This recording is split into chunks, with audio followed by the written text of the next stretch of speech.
قال نوح رب إنهم عصوني واتبعوا من لم يزده ماله وولده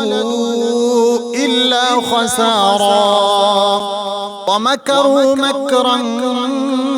كبارا قالوا لا تذرن آلهتكم ولا تذرن ودا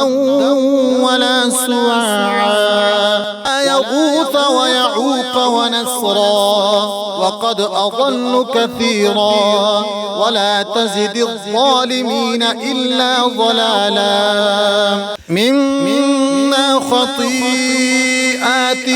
أغرقوا فأدخلوا نارا فلم يجد لهم من دون الله أنصارا قال نوح رب لا تذر على الأرض من الكافرين ديارا إنك إن تذرهم يضلوا عبادك ولا يلدوا إلا فاجرا كفارا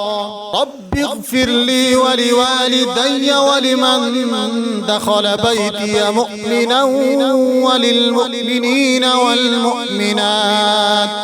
ولا تزد الظالمين إلا تبارا.